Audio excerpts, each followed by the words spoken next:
Imagine looking Jesus in the eyes right after betraying him. The night felt heavy. Dark clouds covered the sky over Jerusalem. Torches flickered through the streets as soldiers led Jesus away in chains. Fear spread everywhere. The disciples who once walked boldly beside him began to scatter. Some ran, some hid, and Peter followed from a distance. Just hours earlier, Peter had confidently told Jesus, "Lord, even if everyone else leaves you, I never will." He meant every word. Peter loved Jesus deeply.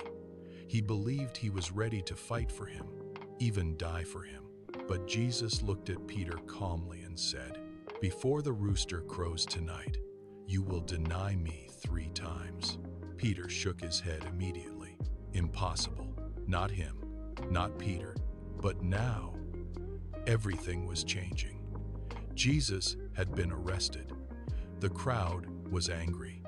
The atmosphere was dangerous.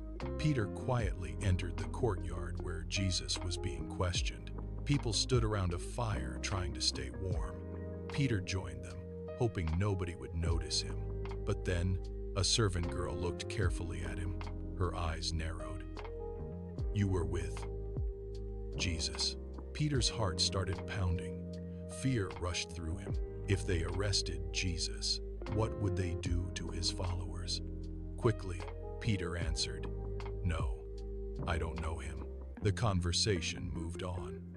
Peter exhaled in relief, but inside, guilt already started growing.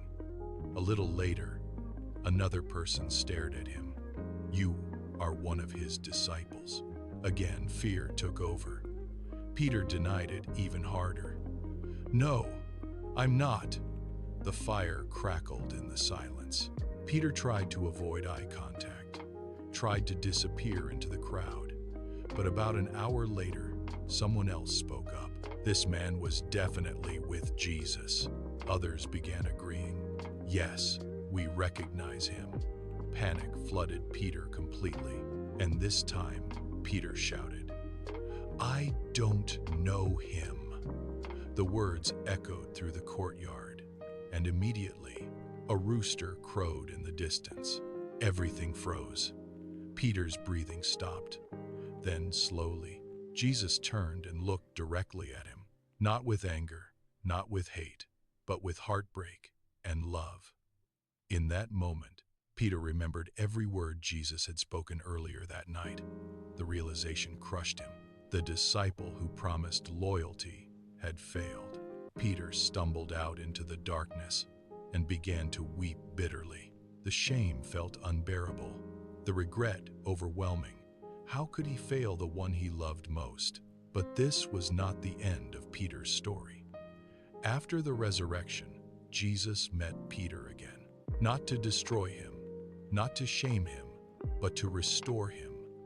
3 times Peter denied Jesus, and later, 3 times Jesus lovingly asked him, "Do you love me?" Jesus forgave him completely, and Peter would go on to become one of the boldest followers of Christ the world had ever seen. Peter failed badly, but Jesus still loved him, still forgave him, still gave him a future. Your worst mistake is not stronger than God's mercy. Follow for more cinematic Bible stories that strengthen faith.